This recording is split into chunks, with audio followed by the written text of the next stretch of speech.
Alors bonjour et bienvenue dans cet item 6.1. Alors on vous demande en fait de décrire les deux postulats d'Einstein, c'est-à-dire le postulat 1 et le postulat 2.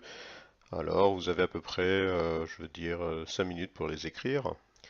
Alors en correction, le premier postulat dit que toutes les lois de la physique sont invariantes dans tous les référentiels galiléens. Alors cela signifie par exemple que les trois lois de Newton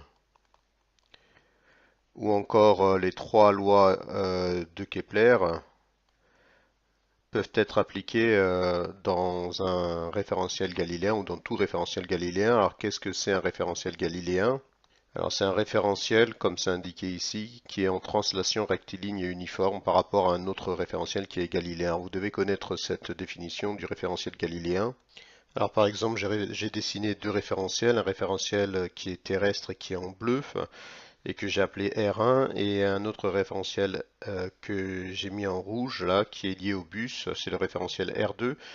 Alors ce référentiel R2, il est galiléen à condition qu'il aille en translation rectiligne et uniforme. Ça veut dire quoi? Ça veut dire que sa vitesse est constante en norme et en plus il se déplace en ligne droite. Voilà, ces deux conditions de la vitesse constante et en norme et d'une trajectoire rectiligne se résument à vectoriellement V2 égale constante. Supposons que l'une des deux conditions que je viens de décrire n'est plus vérifiée, c'est-à-dire que le bus se mettait à accélérer, ou encore il aborderait un rond-point, donc il n'aurait plus une trajectoire rectiligne, alors on ne pourrait plus écrire V2 égale constante en vecteur, et dans ce cas le bus ne serait plus un référentiel galiléen. Alors, que dit le postulat 2? Le postulat 2 dit dans un référentiel galiléen qu'on vient de décrire, la vitesse de la lumière est un invariant, c'est-à-dire elle ne change jamais. Alors, cela semble évident, mais c'est pas si évident que ça. En fait, imaginez que je suis un personnage en train de me déplacer sur un tapis. Le tapis par rapport au sol se déplace à la vitesse vt donc ma vitesse par rapport au sol serait v égale vt. Voilà, ça c'est ma vitesse, donc je vais écrire m pour moi.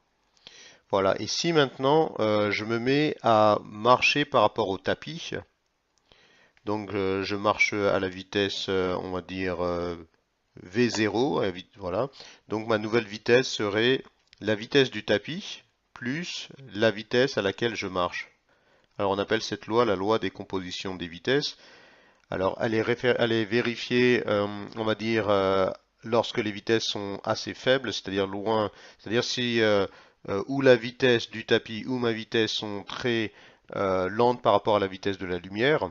Supposons l'une de ces vitesses cette fois s'approche de la vitesse de la lumière ou est égale à la vitesse de la lumière. Par exemple, supposons que je remplace mon petit bonhomme qui était là par un laser, voilà, qui est ici. Donc le laser est mis en marche, il émet de la lumière, voilà, qui se déplace de la gauche vers la droite.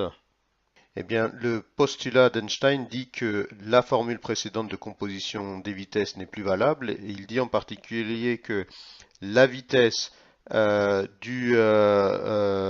la lumière par rapport, au sol vaut c, et cette même vitesse de la lumière par rapport au tapis qui est en mouvement à la vitesse vt vaut toujours c. Voilà, c'est pour ça qu'on dit que c'est un invariant.